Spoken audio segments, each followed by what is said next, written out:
Nah, itu di situ ada musibah. Itu sangat-sangat keren banget. Itu paling momen. Itu paling momen paling kendir lah menurut saya loh. Totalitasnya teruji sangat teruji sekali si sosok Gembel. Ya, acarane rugi siji, penontonnya tidak sesuai ekspektasi ya. Nah, waktu di akhir acara si Gembel ini mendapat berita duka bahwa bapaknya meninggal. Dan di situ acara belum kelar. Si Gembel ini ngelarin acara dulu sampai nggak ketemu sama bapak. Iya. Dan itu keren banget. Langkah-langkah wong kayak Gembel lah pokoknya lah. Intinya lah. Langkah terjamin langkah. Nang kota-kota liya mungkin langkah sih kayak gitu. Nambahin ya, monggo. Ya, mungkin waktu itu lagi di acara di Bumi Ayu. Bumi Ayu ya. Bumi Ayu. Jujur aku masih kira. Orang tuaku lagi sekarat. Mau mati anjing. Mati. Totalitas aku selesaiin acara dulu. Padahal waktu itu aku dikabarin sama keluarga, ini bapak mau meninggal. Tak selesaiin dulu. Aku masih acara nih. Sampai aku pulang. Ya aku nggak lihat orang papaku sendiri mati itu nggak lihat. Padahal aku di sini ya, yang orang dari Batam, kakakku dari Batam, dari Lombok pulang semua. Cuman aku sendiri yang nggak lihat. Totalitas buat acara selesaiin dulu. Sebenarnya acara capek aku sama acara. Aku ngilangin semua, capek aku sama acara. Yang dulu ini itu segala macam. Oke, lanjut. Tadi ada sedikit iklan lah ya. Nih berhubung si Gembel udah mulai menghayati banget gitu ya. Mulai masuk ke ranah spiritual gitu. Kita agak serius sedikit nih obrolannya mengenai totalitas dan konsistensi si Aldis aka Gembel. Bel. Lanjut Bel. Ya. Sebenarnya sih udah lumayan. Ya, jadi sesi curhat ya. Jadi curhat. Yang pasti tadi udah diterangin sama Mas Paul. Aku juga sudah cerita banyak lah. Sesi sedih, sesi duka, sesi senang, apa segala macam di event. Ya balik lagi sampai orang tua aku meninggal, aku juga nggak ngelihat apa segala macam demi event apa segala macam, totalitas lah Mas. Mungkin membahas soal totalitas lebih sama Mas Dina yang ngerti soal totalitas. Aku masuk ke atau berinteraksi sama Voicel itu sekitar 2000 berapa ya? Aku di sawah itu 2018 lah. 2018. Jadi baru banget. Nah, dan kebetulan karena di sawah itu kan Purbalingga, Aldis juga Purbalingga gitu kan. Jadi kadang pulang bareng kayak gitu. Termasuk cerita dan juga dari ngobrol sama teman-teman nih ketika bahas Voicel katakanlah. Teman-teman sendiri ngakuin bahwa Aldis itu kalau di Voicel itu ngajak bareng. Kalau untung duitnya buat bareng. Yeah. Tapi kalau rugi dia sendiri. Yeah. Itu yang aku rasa total banget gitu kan. Tapi harus diakui itu nggak sehat, sangat tidak sehat. Secara manajemen lah ya. Bahkan secara kolektif itu nggak sehat, nggak bisa disebut kolektif kayak gitu. Kalau di bahasa Baitul Mal itu bukan Baitul Mal itu. Itu Baitul Aldis tok itu. Nah, kalau aku ngelihatnya balik dari perskenaan, Voicel berusaha untuk meramaikan skena. Yang aku sendiri di program Voicel waktu itu Bincang Skena, aku ikut di posisi MC gitu. Jadi aku banyak ngulik. Ternyata maksudku selama aku ngikut sama Voicel, ini nih potensi yang gede banget kolektifnya kita. Aku kemudian bisa nginget ke MST katakanlah, dia komunal tani di Brazil gitu. yang mereka benar-benar bagi hasil bareng, bagi rugi juga bareng, katakanlah gitu. Bahkan mereka punya posisi orang-orang sendiri yang diorganisir ketika untuk ekspansi atau ngerebut lahan. Jadi itu orang-orang yang terlatih, katakanlah untuk sifatnya misalkan mau perang nih. Biasanya kan petani itu butuh lahan, katakanlah. Itu perangnya sudah ke planet mana? Aldis? Itu ada teman-teman petani yang khusus cuman buat masalah alih fungsi lahan. Jadi berantem sama polisi, berantem beneran itu teman-teman MST. Nah, aku ngelihatnya di Voicel yang berantem cuman Aldis doang. Dengan segala masalahnya lah ya. Yang berantem cuma Aldis doang. Padahal benefitnya, bicara skena kan aku rasa itu bicara benefit ya, bukan profit. Benefitnya kita rasakan bersama. Misalkan, mohon maaf, Voicel bikin acara non-corporate, ada tiketing, jelas biasanya ada untung. Nah, selain biayanya untuk bayar sound, bayar teman-teman yang kerja, katakanlah gitu, kan ada spasi nih, ada selisih. Nah, itu nggak disembunyiin sama Aldis. Jadi dari awal ada duit berapa, kemudian ada pemasukan berapa, itu ditunjukin sama dia. Artinya itu wujud mentalnya Aldis dalam kolektif gitu. Transparan kayak gitu kan, terbuka lah. Ada lebihan nih segini katakanlah. Mau dipakai apa, baliknya lagi kan ke kolektif. Nah, sama corporate. Kalau aku kebetulan ini dari Sabotage Store ya. Dan teman-teman Sabotage pakai nama Sabotage itu sangat kaitannya erat banget aku rasa dengan kenapa kita bukan kompromi, tapi Voicel aku lihat dia bisa nih duduk sama corporate. Posisi aku ngerasa ketika nge-MC di acara Voicel yang sama corporate, itu pun yang main dia liriknya mau menghina corporate sekalipun, mau menghina kapitalis sekalipun, itu dikasih sama corporate. Karena posisinya yang tadi Aldis bilang, ketika bosnya ketat, aku juga males sama mereka. Tapi kalau bosnya nggak ketat, artinya bosnya tahu nih mereka butuh exposure. Tapi mereka mau nih dengan cara teman-teman. Aku rasa itu ruang untuk mensiarkan hardcore, mensiarkan punk, mensiarkan apapun itu gitu kan. Lebih dari itu biasanya ada lebihnya katakanlah. Itu bisa buat komunal kita, penguatan komunal kita. Aku ngelihatnya di situ. Jadi itu sabotase, tapi sabotase yang kuda Troya lah ya. Kuda Troya. Aku ngelihatnya gitu. Nah, permasalahan tadi Aldis itu ketika rugi sendiri, ini yang masih PR bareng-bareng nih. Ketika kita person-person di sini, aku melihatnya Voicel itu bukan Aldis kok. Karena Aldis sudah, ini ada Voicel, ayo. Itu kayak ruang bersama aja. Cuman kadang mohon maaf, mungkin baliknya karakter ke masing-masing itu masih ada pandangan klien patron, sosoknya Aldis kok, sosoknya Aldis. Sebenarnya enggak, aku rasa.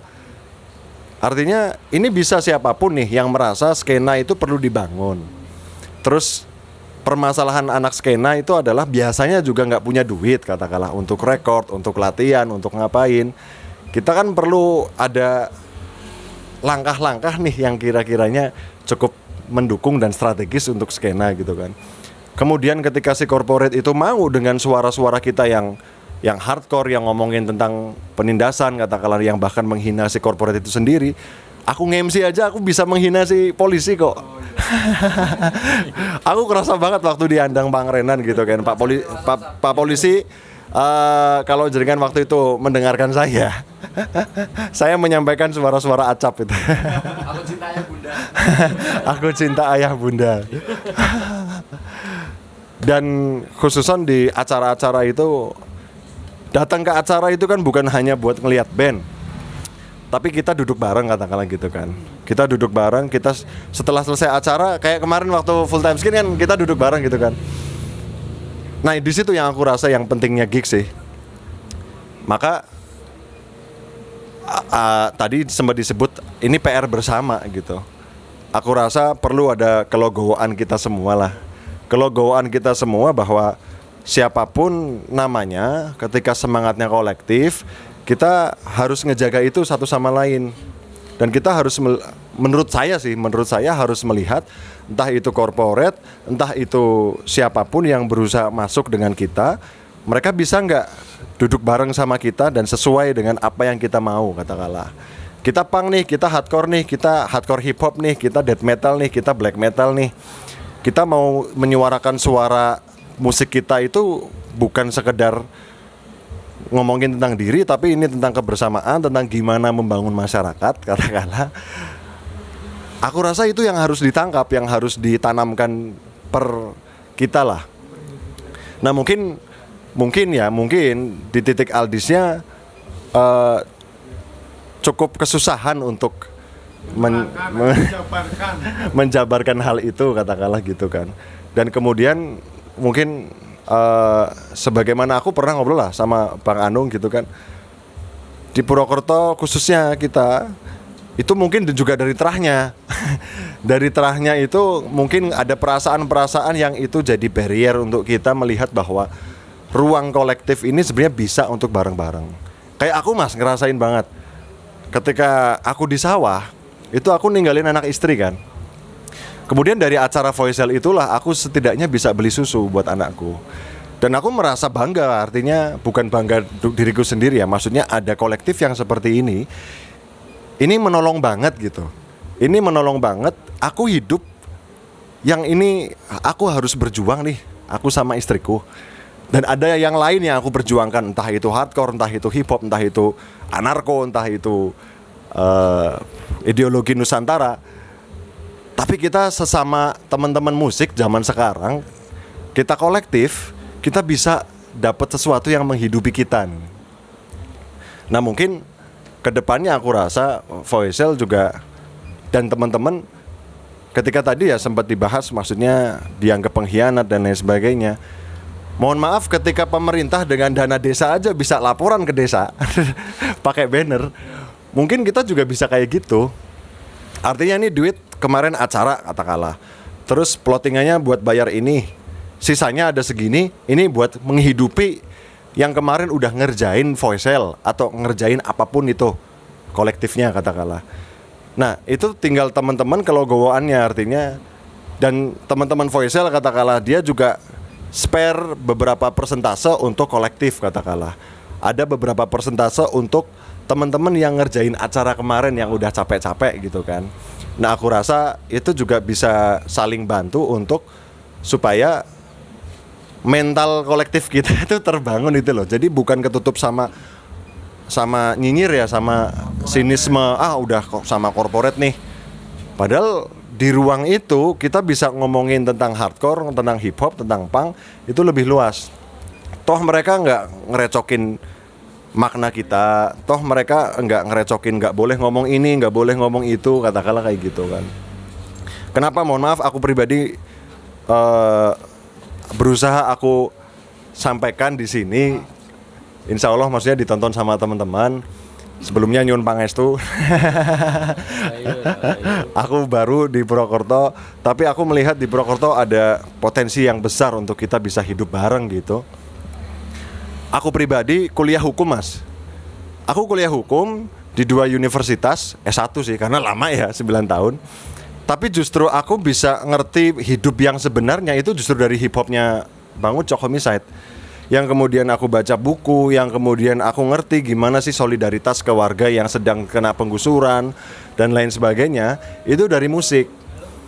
Nah ketika musik ini kemudian malah dikerdilkan kita sendiri dengan nyinyir-nyinyir itu, aku rasa berapa banyak mahasiswa yang kemudian malas untuk main band katakanlah.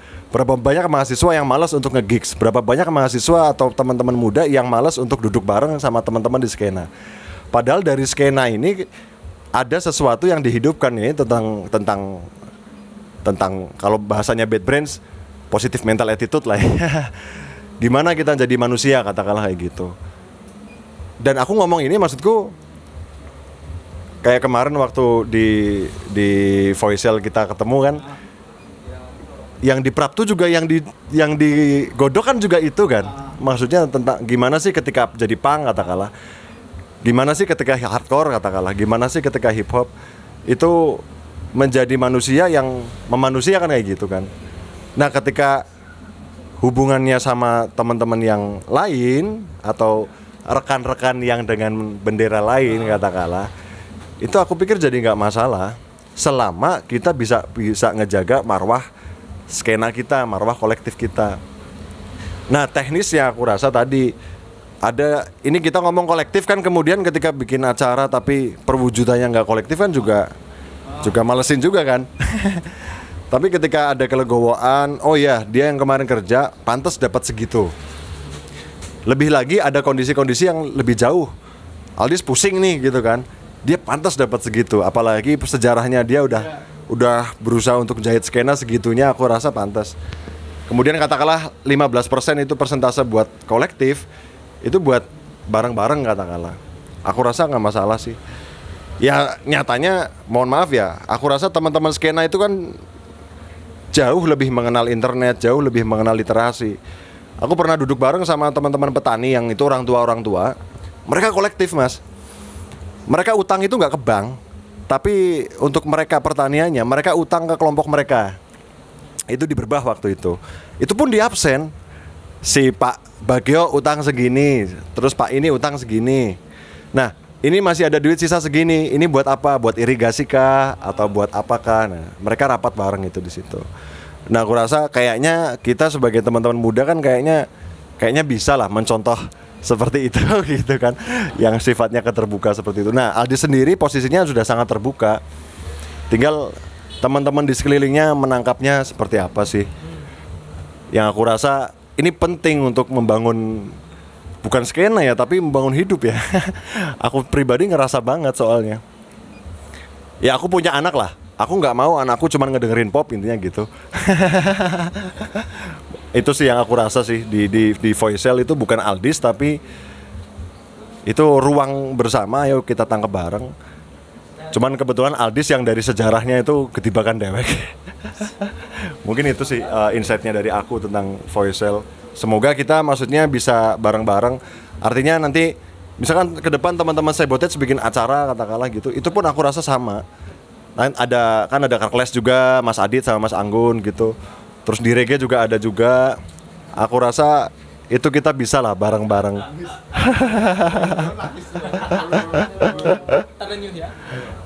Coba mungkin mau nyambung apa yang aku sampaikan, Dis. Terima kasih banget Pak Selina. Pak Selina selalu ngertiin ke pergerakannya aku lah. Mungkin juga ada mumpung ini yang dibilang korporat. Mas Ayep bilang korporat apa segala macam ini sekarang. Tapi karena aku sudah agak enak nih ya, pengen tidur. Udah jelas lah. Ada pertanyaan Bel. Apa? Kan semangatnya Aldis luar biasa ya buat bangun Voicel segala macam lah ya. Ya di samping apa bersinggungan dengan skena lah segala macam gitu. Tapi semangat kayak bikin acara, rangkul teman-teman buat bikin acara itu, pernah nggak mas yang merasa kayak mentalnya nyampe kena, yang nyampe nyerah gitu loh mas? Oh, wah ini sekarang ini sering sekali ini sering. Tapi sekarang ini sering lagi di jalan ini nyerah. Ya tadi bilang kamu, aku nyerah Den. Nyerah mas. Kenapa aku bilang nyerah ya? Sekarang ya bukannya gimana ya? Musik itu berputar mas. Sekarang lagi musimnya apa? Musimnya kita itu udah nggak ada. Mau bilang gitu mbak, bagi kira musimnya kita hardcore, metal, skinhead, apa segala hip hop nggak ada. Belum. Tapi memang sekarang lagi musimnya itu, ya udah biarin aja musimnya itu ya kan. Kita cuman bertahan gitu loh, bertahan. Lu mau rugi mau enggak, tapi tetap eksistensi harus lu jalanin. Lu sukanya di itu ya harus jalanin itu gitu aja. Iya, lu mau rugi mau apa ya udah jalanin kan. Iya kan? Padahal waktu di musim-musim ini musiknya apa? Musikmu enggak laku anjing. Anjing mau bahasa Sunda goblok. Udah mabok ya bahasa Sunda, bahasa Jakarta ya kan. Yang penting kan asik, ya kan lu gue kan. Musik lu nggak laku, ya udah boleh saja. Mau rugi mau apa ya ajar aja. Mau kopi senja, mau kopi, mau es teh, mau apa. Yang penting kita konsisten. Lu musik apa? Dikatain menyerah ya mas, belum dikatakan menyerah ya. Enggak ada menyerah buat gua anjing. Ya kan? Enggak ada buat menyerah. Mau sampai ketabrak kereta, baru menyerah ya. Ada sih itu sama ya mau ketabrak kereta baru menyerah. Mau masih gini masih lanjut. Mungkin sama regenerasi gua masih lu korban segala macam ya tetap lanjut gitu loh. Enggak ada kata menyerah ya kan. Buat skena nih gua bilang lagi ya, gua bukan orang Purwokerto, gerak. Gua orang Banjar. Sekarang tinggal Purbalingga. Emang di Banjar gue lu. Tapi sekarang kontol lo. Ya ini karena udah mabuk aja ke bawah bahasa Jakarta sama bahasa Sunda ya kan campur kan. Nanti bentar lagi Medan lagi. Kau tinggal di Purwokerto. Saya masih suka di Purwokerto. Walaupun awak masih di Banjar lah. Kontol lah udahlah kan. Udah skip aja. Udah kayak keler lah. Nambahin dikit tentang masalah nyerah enggaknya. Itu dulu sempat memang Aldis sempat turun semangatnya bukan karena finansial atau apapun gitu. Ya finansial sih ada sedikit pengaruh lah ya. Cuman bukan di situ masalahnya sebenarnya. Kalau si Aldis ini masalah finansial gampang golet bae lah. Golet sekang lotre ya bisa gitu lah ya. Cuman yang bikin nyerah ini kadang bukan nyerah sih ya, lebih bikin down mentalnya itu. Malah problemnya dari kawan-kawan sendiri ketika ada tragedi acaranya gembel rugi banyak. Wis ngono putrek lah kira nyong ora teng bayar kiye utange nyong akeh ngesuk-ngesuk ye ngasih puluhan juta. Ketambahan nyinyiran anak-anak yang kayak gitulah. Nah, itu yang kadang bikin si Aldisnya down juga kayak gitu. Sebenarnya gitu sih. Sempat dulu bubarin bae apa ya voicemail ya daripada bocahan kok ngomongnya negatif terus karo voicemail gitu. Ternyata ya itu yang bikin semangat kita turun sebenarnya kayak gitu. Bukannya mendukung malah nyinyir ya? Nah iya, seringnya kayak gitu. Kalau gampang nyinyir sih. PR, aku sebut ya dan sedikit sebut Purwokerto kayak PR kenapa stuck di sini aja karena ya kayak gitu. Ketika ada yang sedikit lebih berprestasi, langsung dijegal habis-habisan. Lagi eventnya duitan wis kur nyari untungnya tok. Dan playernya pun kayak semisal ada band yang sedikit udah mulai dikenal gitu ya, kayak tadi Mas Full Time Skin juga bercerita gitu ketika lagi kayak gini dibilang artis, dibilang makan skena dan lain-lain. Nah itu biasanya itu yang bikin kita down kayak gitu, bukannya kita dapat support ya sedikit support lah, voice lapik misalnya gitu ya, lanjutkan gitu, malah dia dinyinyiri gitu. Sekang band juga, bene kemartis gue wis mulai bayarnya larang padahal bayar 300.000 tok, dibayar rames, dibayar kesuwun ya Mas, ngesuk maning gitu. Ngertine kita Jujutan ya. iya, dibayar jutaan. Wis mlebu label apa tai ngasu gitu kan ya kan. Mau aslinya ya Purwokerto kayak gue bae lah. Ning misale wonge kayak gue bae tetep lah. Makanya mental kita tuh udah terbentuk, cuman mental kalian yang harus dibentuk lagi. Sorry. Aku mungkin menambahi. Sebenarnya aku rasa ya nun sewu, aku mbahku Kedung Banteng, Keniten kan. Dan yang aku rasa kita itu melanjutkan mbah-mbah yang dulu untuk bangun kebersamaan. Cuman formatnya kita itu band-bandan katakanlah, atau subkultur atau kultur luar. Tapi mental kita sebenarnya ya mohon maaf, kita ngomong Banyumasan kan karena nggak mau sama Mataram kan. Kita nggak ngikut kerajaan yang mentereng-mentereng itulah. Kita sebenarnya bisa hidup bareng gitu. Nah,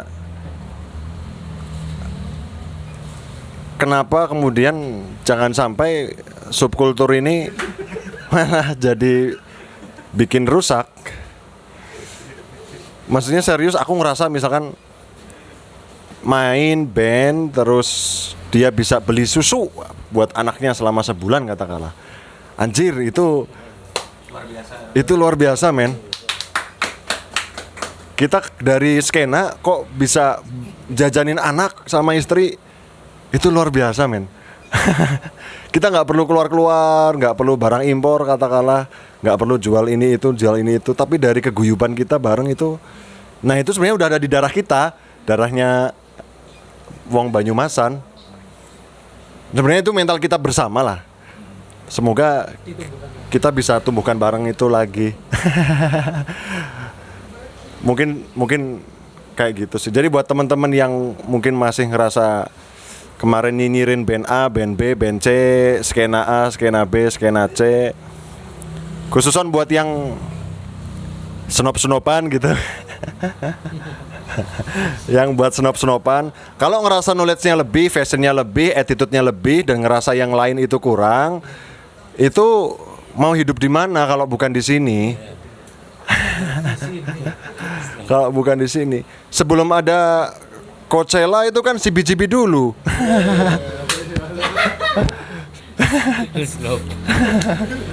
Gitu.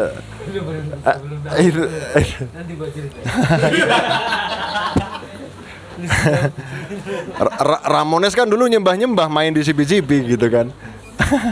Nah maksudku itulah artinya kita bisa kok hidup di sini bareng kayak gitu. Band kita nggak perlu dijual keluar, kita bisa hidup di sini. Dan itu bonus ketika band atau skena kita bisa silaturahmi keluar, aku rasa gitu sih. Kayaknya udah saatnya, apalagi ini corona ya. Hidup susah jangan ditambah susah gitu kan. Kita masa main band masa mau buat dimarahin anak bini keluarga atau warga gitu kan. Ketika kita bisa selaras sama keluarga dan warga, aku rasa itu berangkat dari kelegowoan kita lah. Sebenarnya kita bareng-bareng bisa. Semoga bisa, maksudku saya nuwun sewu baru nih di Purwokerto muncul. Tapi aku merasakan darah itu ada di kita sih. Semoga bisa lah. Udah ya. Gua mau jackpot nih. Mau pamit. Las. Oh. Penutup. Sebenarnya berarti gini, ya rangkuman yang aku dengerin berarti gini, Voice Hill itu sebenarnya bukan event organizer ya, lebih ke wadah dari teman-teman dari Mas Dena, Gembel sama Paul tuh wadah, jadi pengen merekrut, ayo bareng-bareng garung, merangkul, nyengkuyung, jadi Mas Dena nyengkuyung teman-teman Purwokerto yang ayo bareng-bareng kita bangun Purwokerto. Bisa sih sebenarnya, bisa, pasti bisa. Ya kalau yang masalah nyinyir itu sih kita nggak bisa berhentiin ya. Kita nggak bisa nyuruh mereka diem. Hanya Tuhan yang bisa bikin dia diem sih. Itu gitu. mungkin dia lagi kayak teman-teman hijrah gitu. Menuju hijrah. Kalau mungkin teman-teman yang nyinyir itu mungkin mereka sebenarnya pengen main di Voice Hill. Seringnya kayak gue mas. Itu mereka sebenarnya pengen dipaksa sama Voice Hill, tolonglah main, sebenarnya seperti itu. Cuman mungkin kurang peka aja. Nah iya itu PR kalau band-band ya khususnya ya biasane ya karena merasa sudah istilah nyong legend gitu ya. Terus nyong duwe album ki akeh wis tur iya terus anane Voice Hill kan bandnya akeh banget ya, Purwokerto khususnya ya bandnya akeh banget, ngasih milih-milih ki angel gitu ya. Nah sing ketika itu yang nggak kebagian, dia nggak istilahnya apa ya, nek mertamu kan kula nuwun kenyong ayo gawe bareng gitu. Mereka modelnya tuh kita samperin terus kita nyembah gitu loh, ayo main gitu. Gue modelnya kayak gue. Nah ketika band gue ora sempet kita ajak gitu ya, mereka nyinyir gitu. lebih kayak gitu sih. Iya. Kayak gitu. Sebenarnya kayak gitu sih. PR banget lah. Ya akeh PR sing dhewe kudu dibenerin. Kayak sekarang nih, maksudnya teman-teman dari Mas Ikra gitu ya. Dari 92 udah di Praptu gitu kan. Tapi malah kesini seharusnya yang muda kan yang ke beliau gitu kan. Tapi karena melihat semangat kolektif itu matur suwun banget, respect itu luar biasa. Respect buat papi. Dan apalagi maksudnya di Purwokerto udah ditandai dengan teman-teman Purwokerto bersatu ya, maksudnya ayo semangat seperti itu kita jahit bareng gitu. Oh ya, IG Kontaknya bisa dihubungi buat IG Voicel. IG Voicel tadi udah disebut. Kalian bisa searching di kanal Instagram Voicel_official. Di fanspage Facebook juga ada Voicel Purwokerto, Voicel, dan di Tinder juga ada Voicel ganteng gitu ya. Terus apa lagi? Twitter itu Voicel juga ada. Searching by Voicel lah. Sedunia kursi citok. Untuk kanal Tobacco Live Store itu adalah usaha bersama kita dari Mas Dena. Bisa kalian datang ke store-nya di Arca Winangun ya. Jalan apa sih ya Mas? Dr. Suparno. Suparno, tepatnya di Ngidul Skor Futsal. Di sini menyediakan berbagai macam tembakau murni, tembakau rasa, rokok pun juga ada. Kalian bisa di sini nongkrong kopi pun ada. Kita punya PR yang sangat keren sekali. PR itu publik relaksasi ya. Relaksasi bukan relation sih di sini. Ada Mas Daud dan ada Adi dari Polkadot, terus ada Mas Dena sendiri di sini, ada Aldis dan kawan-kawan bersama lah di sini. Tentunya kalian bisa ke sini aja langsung, oke? Oh iya. Planning ada rencana Voicel terdekat ada nggak di masa pandemi? Ini apa namanya? Di masa pandemi ini Voicel ada program yaitu di setiap hari Minggu jam 7 malam itu live streaming bersama band-band lokal Purwokerto dan ada live streaming juga dari artis-artis kancah nasional gitu ya. Dan besok kebetulan di hari Minggu tanggal 4 kita melakukan live streaming bersama Puput dari drummernya Burger Kill sama bandnya Burning Dog, bubur kuning campur dog gitu ya. di mana Mas ya? Kalian bisa akses di live streamingnya Voicel official begitu. Ada lagi? Oke, sekian dari teman Sabotek. Garis besarnya Sabotek salut banget sama teman-teman Voicel, kawan-kawan Voicel yang sudah menyediakan ruang waktu dan tenaga pikiran mereka buat majuin, buat ngembangin Purwokerto dan sekitarnya. Mari kita dukung teman-teman Voicel. Nggak usah nyinyir, nyinyir terserah nih. Bebas. Oke, makasih. Rayu.